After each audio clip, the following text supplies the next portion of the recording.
Hello, everyone. It's the Amiga 500 Mini, the A500 Mini. How many years have we longed for this moment? How many years have we talked about what it might be, what form it might take? We knew it was only a matter of time before, the Amiga jumped on the Mini bandwagon.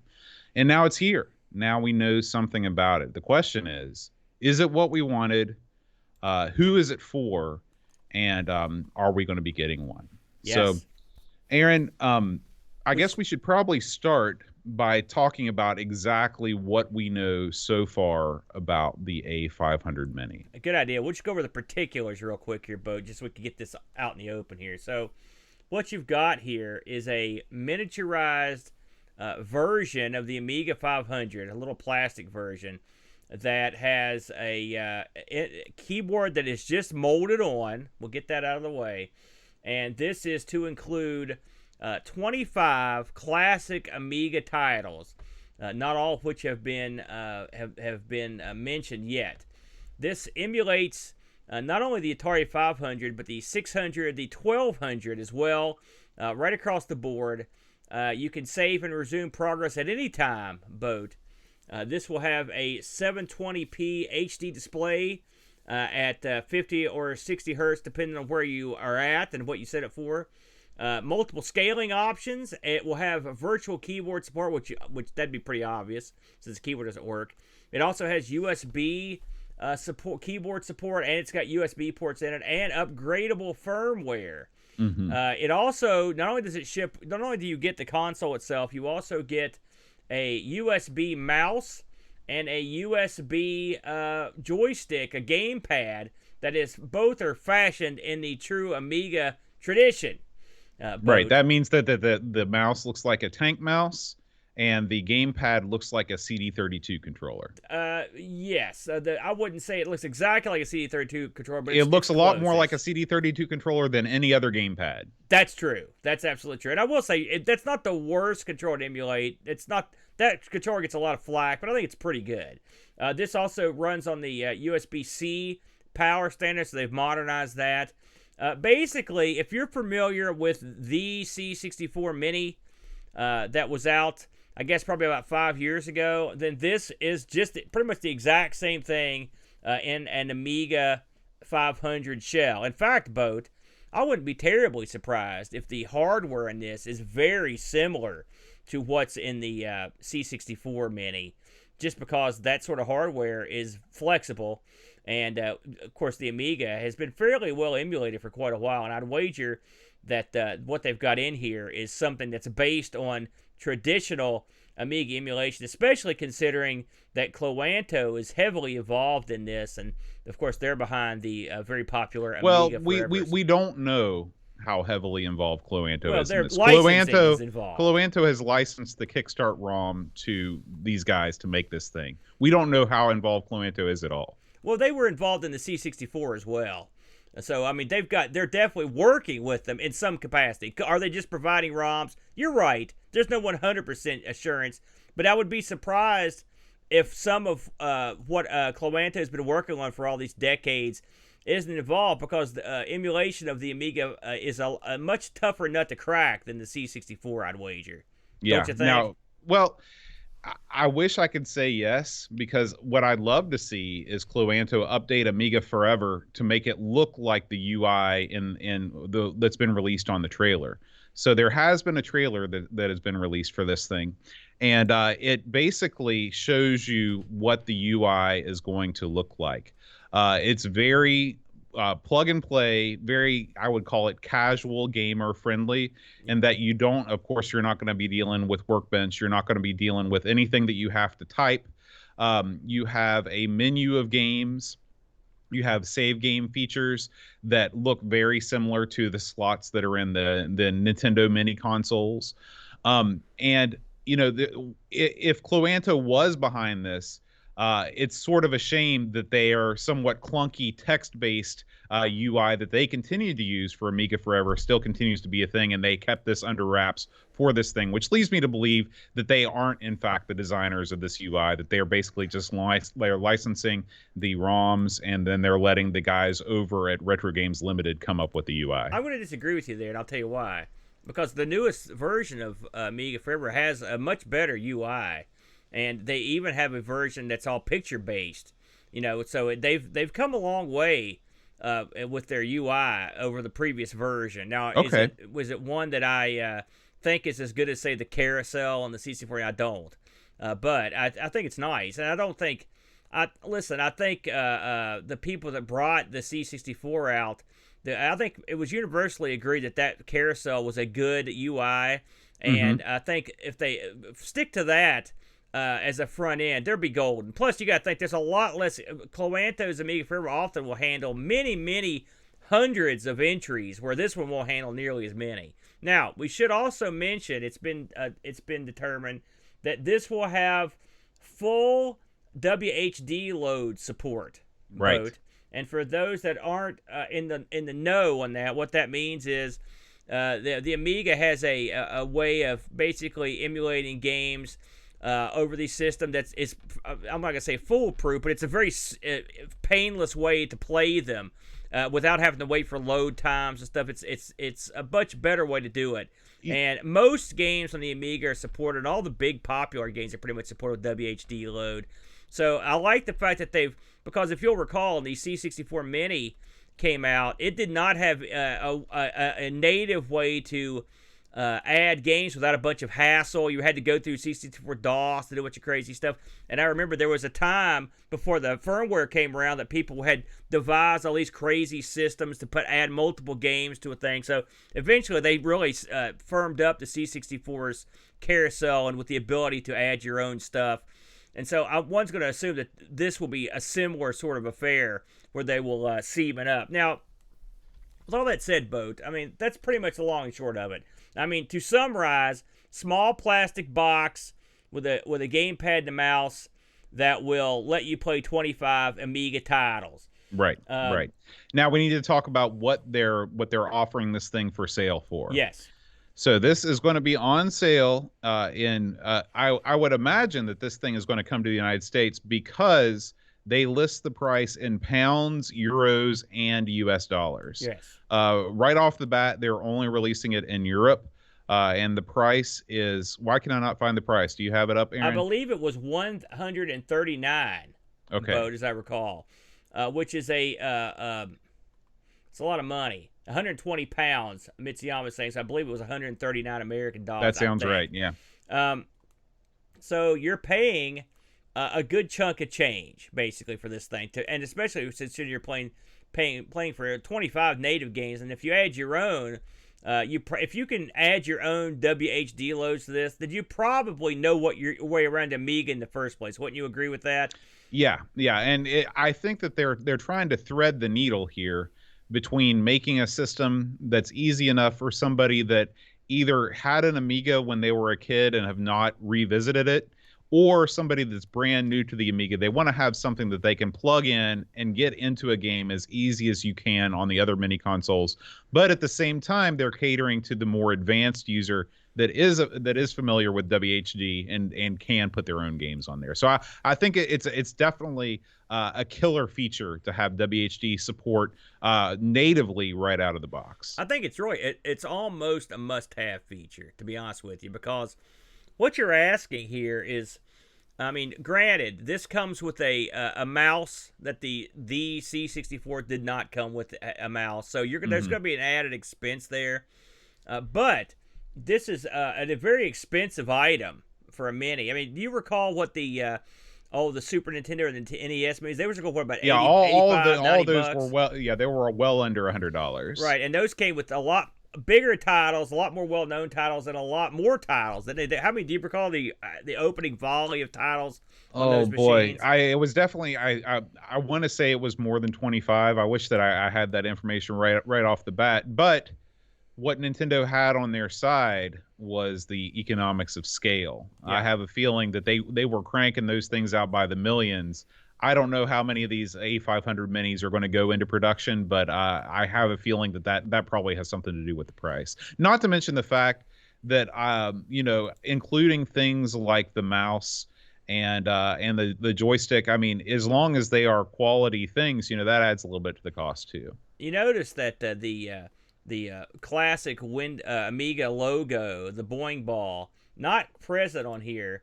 And I'm sure all this is due to someone owning the copyright for something. I noticed that even in the logo, you don't even have it, and I don't believe the words Amiga are mentioned anywhere on here. It's just the A500. This is very similar to the C64, where they never called it the Commodore 64. So I'm assuming there's some baloney involved, both in terms of the rights holders, Right. that sort of thing. Now, before we get into talking about is it worth it and whatnot, I want to talk about, if you'll indulge me, Bo, I want to talk about the games, because for your average person that doesn't have the ability to add their own games, this is going to be what sells the machine. They're going to be these 25 games. Mm-hmm. And let's go on the assumption that I would guess the majority of the people that buy this, that pick it up at their local store when they get released, are probably just going to take it home, plug it in, and play it, because they used to have an Amiga, especially over in the UK and Europe. The games that are listed as being included thus far, and again, this is an incomplete list: Alien Breed 3D, Another World, ATR All-Terrain Racing, Battle Chess, so Brent will be happy, Cadaver, Kickoff 2, Pinball Dreams, Simon the Sorcerer, Speedball 2 Brutal Deluxe, The Chaos Engine, Worms, The Director's Cut, Zool, Ninja of the Nth Dimension, with more games to be announced. Now, Bo, we've actually played, I think we've played almost all of these. I don't know if we've played Cadaver. I don't remember off the top of my head. Mm-hmm. But what do you think of this list, and how do you see the appeal of this as something that you're going to be out there trying to sell? I think it's a pretty solid list of what, if I were picking games that were representative of a wide variety of genres, Yeah. you could definitely do worse. A couple of things that really stuck out to me was the selection of Kickoff 2 versus Sensible Soccer. Yes, I knew you were going to say that, and I think we both prefer Sensi to Kickoff 2, but that Kickoff 2 does have its certainly its admirers. There's no doubt about that. I probably would have gone Super Frog instead of Zool if I were picking a platformer. I think Super Frog is at least as well known as Zool is in the Amiga community, although Super Frog didn't get as many sequels, which he got 0, and Zool got a ton. But I think that Super Frog is probably a better game. Alien Breed 3D, that's a real head scratcher. Because the Alien Breed games, when you talk to somebody about Alien Breed and they say, man, I love Alien Breed, what they're talking about is the top-down games, the top-down shoot-'em-up games. Alien Breed 3D is a rather poor first-person shooter because, let's be honest, the Amiga's strength is not in first-person shooters. I did hear from somebody on Twitter when we were talking about this list say that perhaps they wanted to put Alien Breed 3D on there because there's not an easy way to acquire that game now. You can get the various Alien Breed games that have been re-released on various platforms, but not Alien Breed 3D. I think that's plausible, but unlikely. I think if you are putting games on this thing, you're putting games that you think people want to buy this thing to play. And the Alien Breed 3D is a head scratcher. Pinball Dreams, solid choice.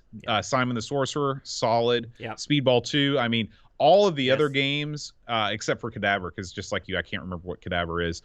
These are games that I would absolutely choose to put on this system. I also don't agree with the Alien Breed 3D. I can only assume, and I saw it in the trailer, so maybe they wanted something that made it look like a more advanced level of gaming because of in a clip you could get that, I guess. Yeah.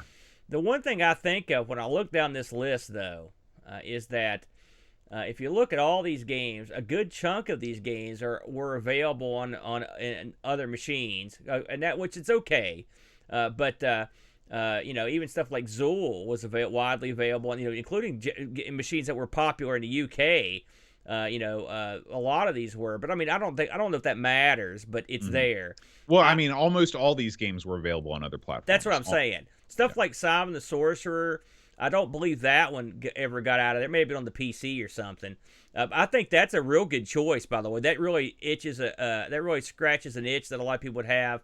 I know people would love to have the Monkey Island games on here, or some Psygnosis stuff, but Hmm. we're gonna have to see how that goes. And if Yeah. they did get that stuff, like I would love to see Wings on here. Of course, if the first game I put on a machine like this is Lionheart, a game that looks great, plays great, and you can't play any place else. Hmm.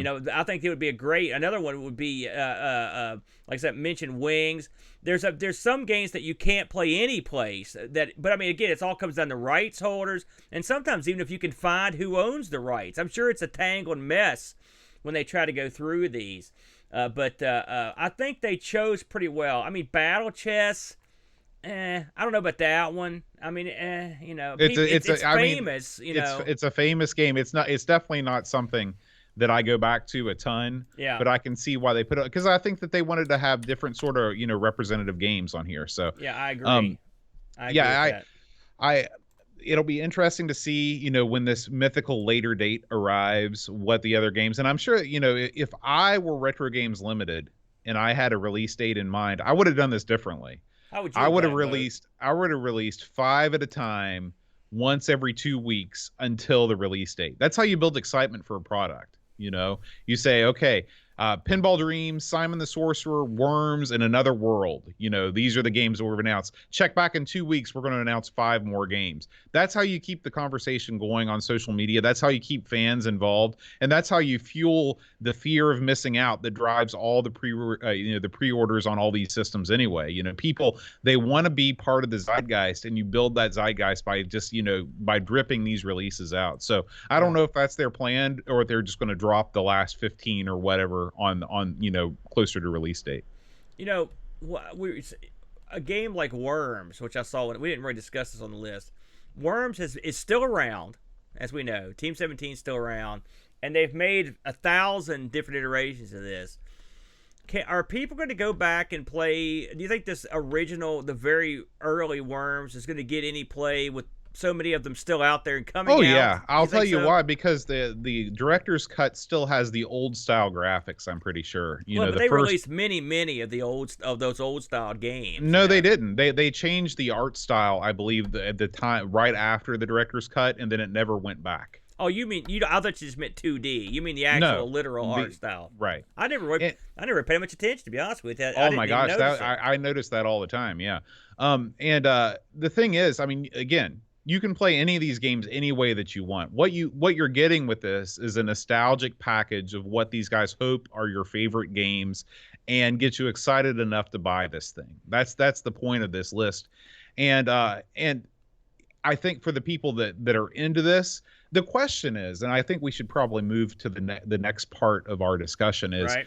who is this machine for? Yes. Is this machine for people that are, neck deep in Amiga consoles, and they want to have, something that is HDMI compatible easily, something they can take to parties and show off to their friends, an ornament for their shelf?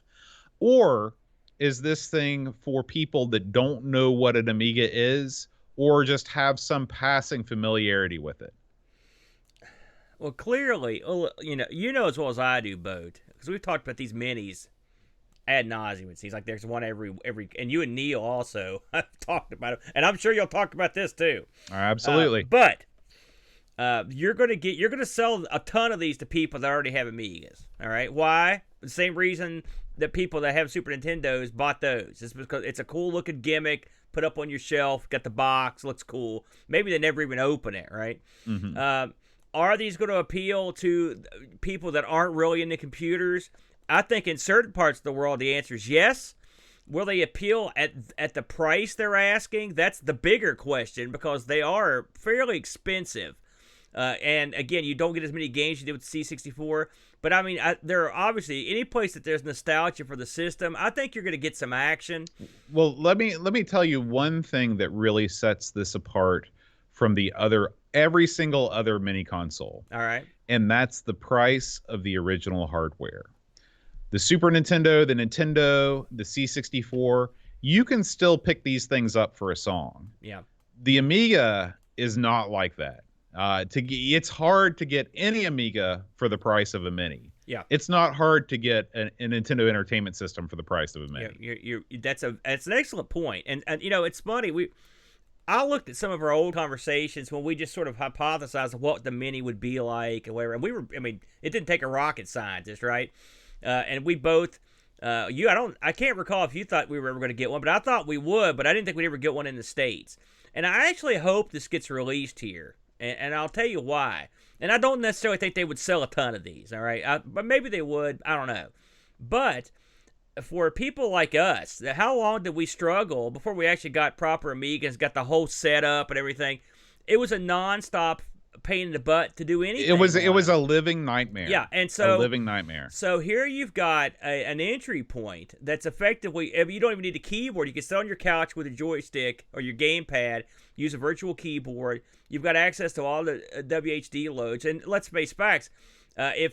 You're probably not going to have too much trouble figuring out how to use those. They're not super complex. If you're dipping your toe in the pool of this thing and you're not an Amiga guy, you can figure that out. And that opens up a whole world to you. And so right out of the box for $140, you've got an Amiga that will play any game, plus the mouse, plus a decent looking gamepad.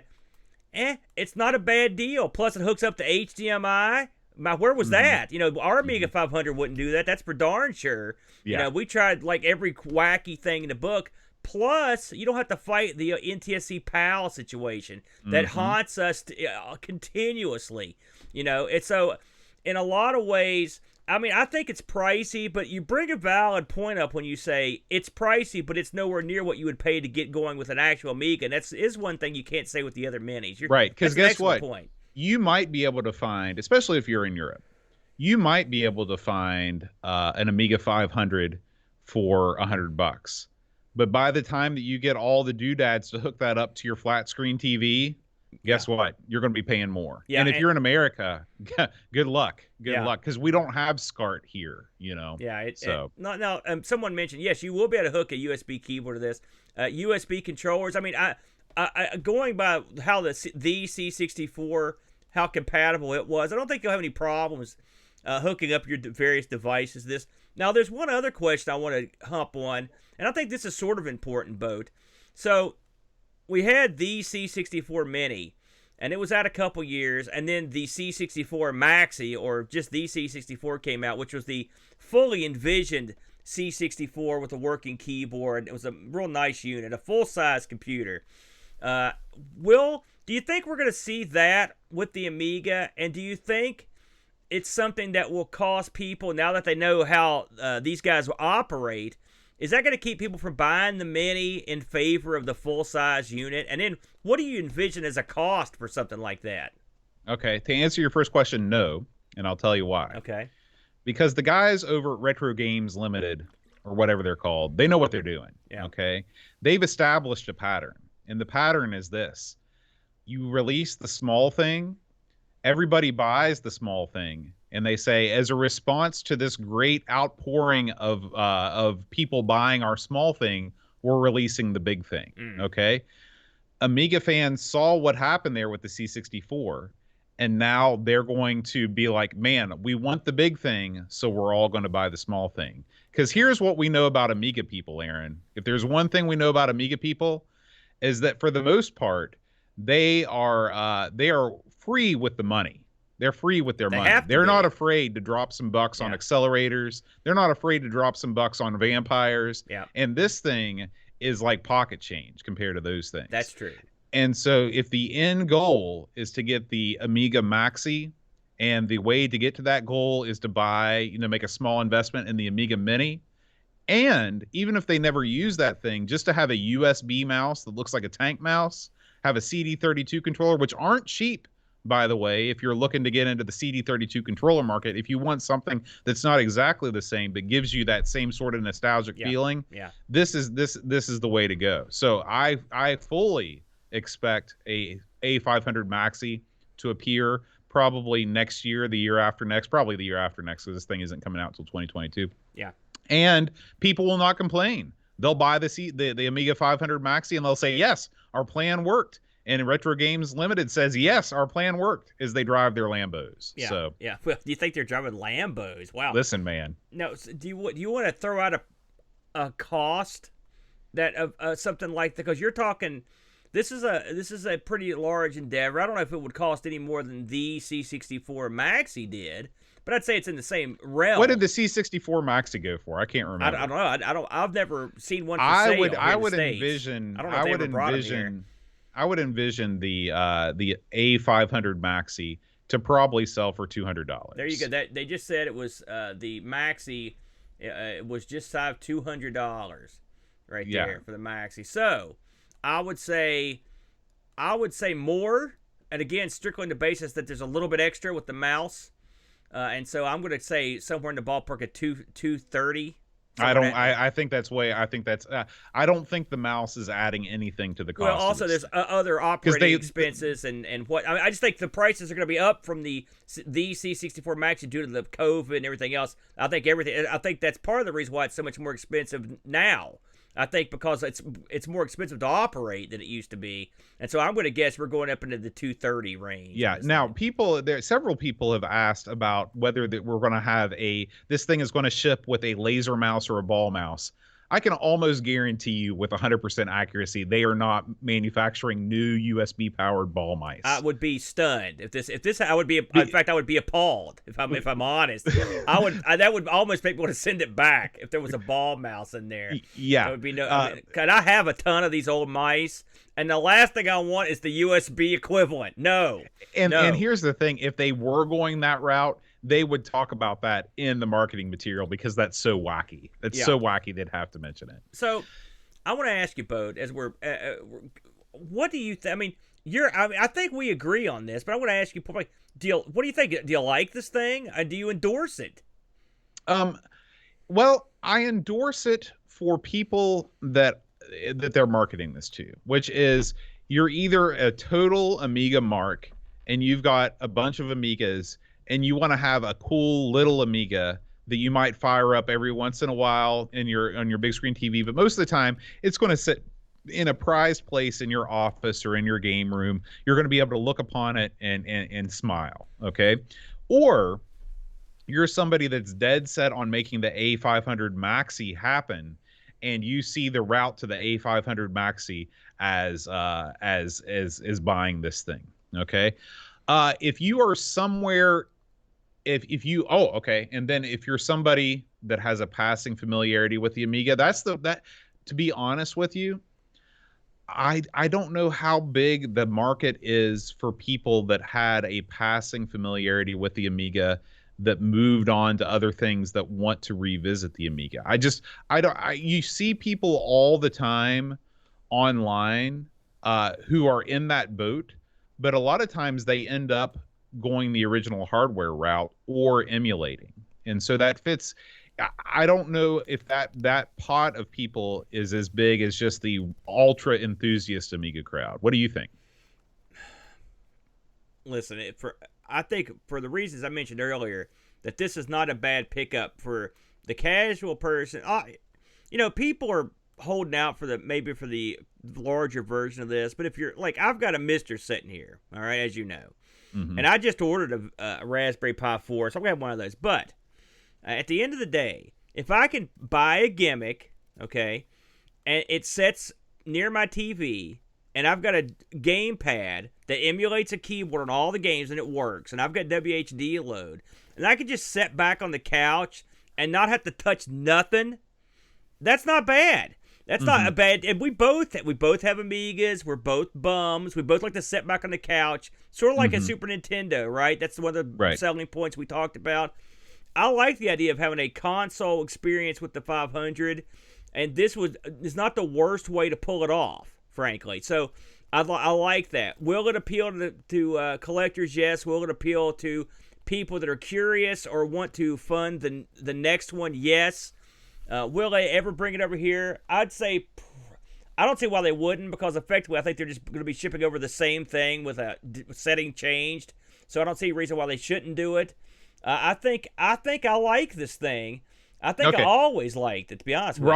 Rob is confirmed because he ordered one of these things fairly recently. He paid $129 for the C64 Maxi. So like I said, right around the $200 mark is where I expect this A500 Maxi to pop in at. Okay, there you go. Now, here's a question for you. Yeah. Okay, as we wind this thing down. Would you do, if you could do something to this thing to improve it, what would you do? Well, I mean, to me, the one big improvement you could make if you could pull it off would just be lower the price. That said, I heard a lot of people that were not happy that this came with a gamepad instead of a joystick. Now, for logistical reasons, the gamepad makes a lot more sense because you're going to be using this thing to maneuver around multiple menus, use a keyboard, stuff like that. But a lot of people, their A500 experience was with a proper joystick, like me and you both have. You know, I wouldn't mind seeing them, and they may do this, by the way, but it'd be nice maybe to see them come out with something that would let you use a proper joystick. I mean, I'm not saying you couldn't get a USB adapter, but maybe an official A500 Mini stick, you know, that you could use maybe as a second player, or maybe it's just one that has have enough buttons. Base it on one of the popular sticks of the day, and so that would be nice. Listen, I like wireless stuff, so that wouldn't be the worst idea either. But really, I mean, I don't know what else you need. To me, it seems like, I suppose you could have stuff like floppy drive emulation, but I mean, really, what are we doing here? When you start going down that road, it's just too complex and a waste of time. So I would go with the proper joystick, I think, both. What about you? To me, I would make changes to the software. I would, you just bought an At Games pinball a table, Yes. right? One of these virtual pinball things. And what's one of the coolest things about the At Games pinball service is that they offer global leaderboards. Oh, Okay. yes. Yeah, that's a good idea, Boat. Now, obviously, Retro Games Limited, they're not going to write, or maybe they would, but I doubt that they would write an online leaderboard from scratch. However, it would be super cool if somehow they got involved with the guys from AntStream, who already are offering a lot of these Amiga games through their streaming service and do offer leaderboards. I would love to see some sort of online functionality with leaderboards. I'm not talking about being able to connect to a service and play multiplayer games simultaneously online. I realize that that's beyond the scope of this thing.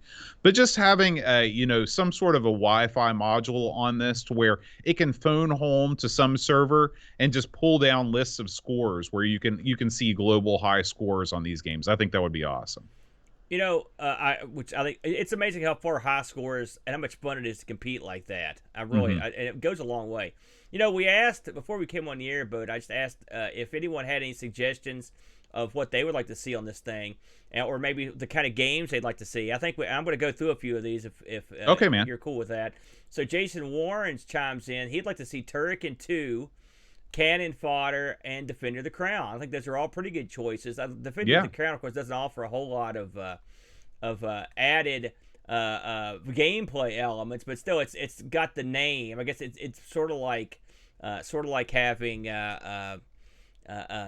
battle chess on there or something. It's got the big name. I think Turrican 2 would be an excellent choice, but again, you go down that road. It's an excellent choice.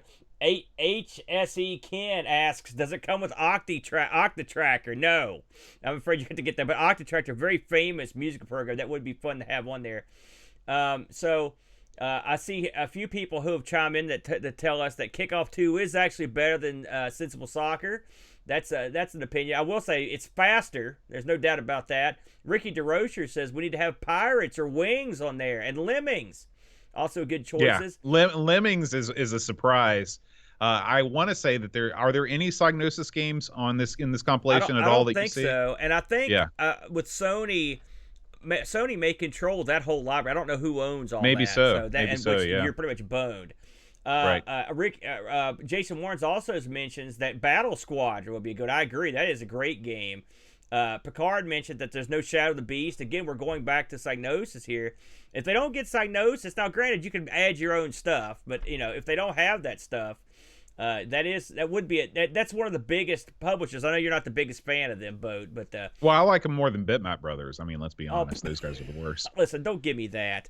I don't want to hear that. Another great selection here, Ricky DeRocha, Beneath a Steel Sky.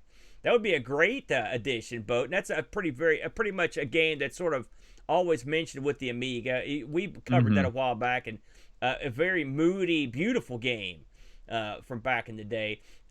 I think Lotus 2 or even Lotus 3 would be a good choice to put on here as well, Bode.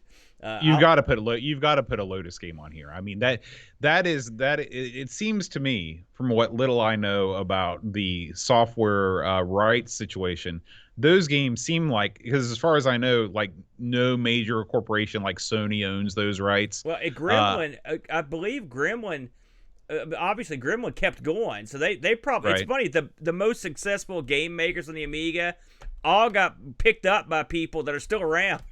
So I wonder if that's going to be a barrier to getting some of that IP on a Mini. Of course, again, this is all sort of moot when you come from the point of view that you could add what you want, but it's still, as a selling point, that would be nice. Super Tech Boy also mentions Dune 1 or 2. So, and those are also games. Dune 2 especially. Dune 2 would be an excellent choice.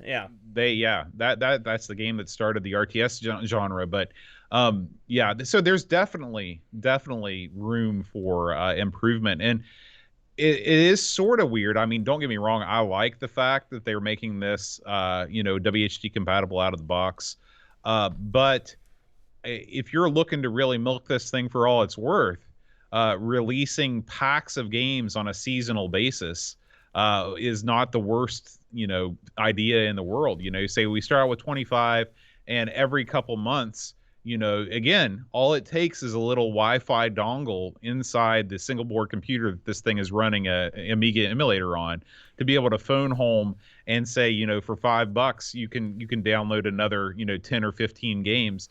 That's not an exorbitant price.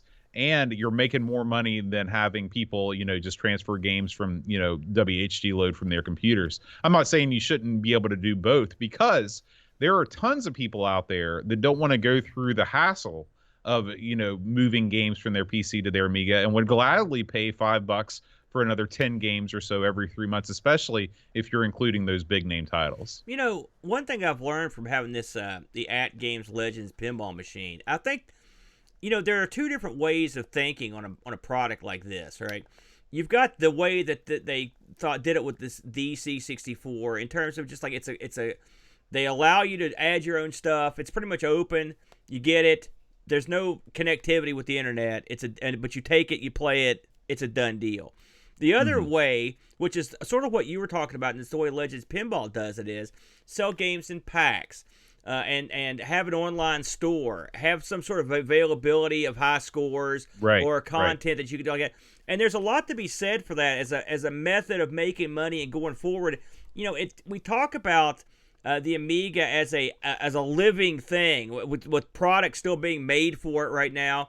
Can you imagine the openings this would cause if you were to have some sort of availability of more modern Amiga stuff? We just talked about this contest Amiga Cammy's running, right? They're porting over all these games. Now, you couldn't use a direct port from the arcade, but you're gonna get a lot of good homebrew. We've seen a lot coming out here recently. Wouldn't it be nice to have an avenue where people that own these minis could get on board with that with the store, sort of like the ZX Next did? And it wouldn't be now. Of course, what would make that work? You'd have to have an infrastructure from the makers that would be in place. You'd have to add the ability to hook these things up to a network. And I'm sure they've done some sort of cost analysis to determine if they thought they could make any money doing it. And hell, I don't know if they'd make any money or not. But in like a dream world, this would be a great way to expose the up-and-coming Amiga stuff to your everyman. Because really, this opens up the world of Amiga to everyone. To people. I've seen a lot. There's been a lot of controversy on the Amiga Facebook group, as there always is, about this, and a lot of people really hate this thing. And a lot of them don't like Cloanto being involved. But I don't think they look at this we may have a fresh perspective given the fact that we're in America and we've been struggling to get these things to work for so long.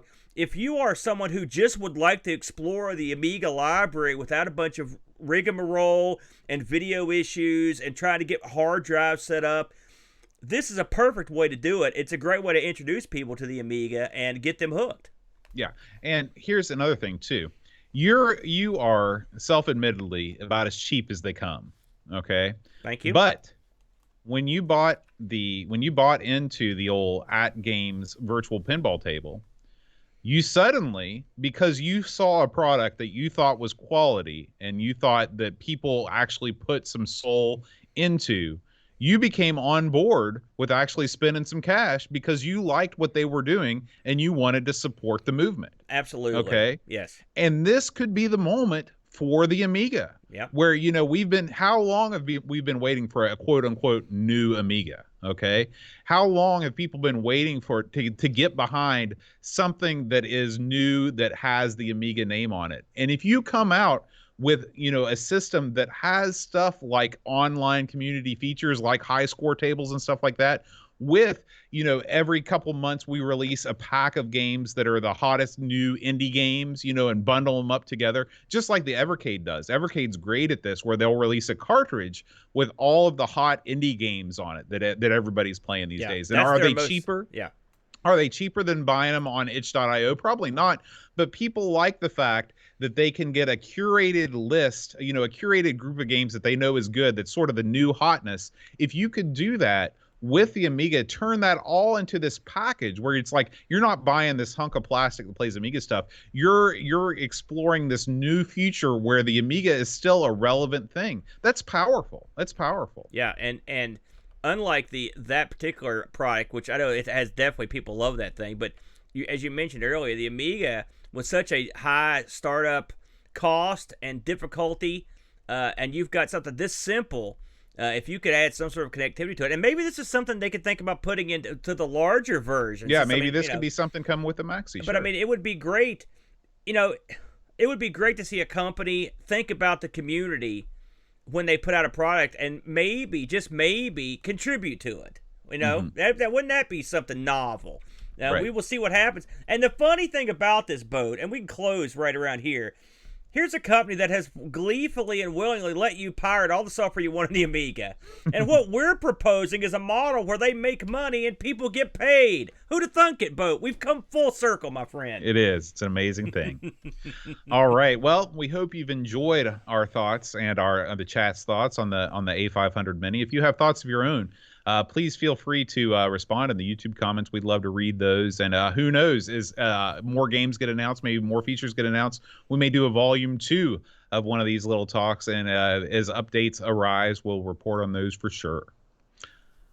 I like it. Take it to the house, Boat. Oh, okay. I thought I did take it to the house. No, we gotta say our thing. Do I have to say goodbye? No. All right, guys. We'll see you next time. Until then, Adios. Adios.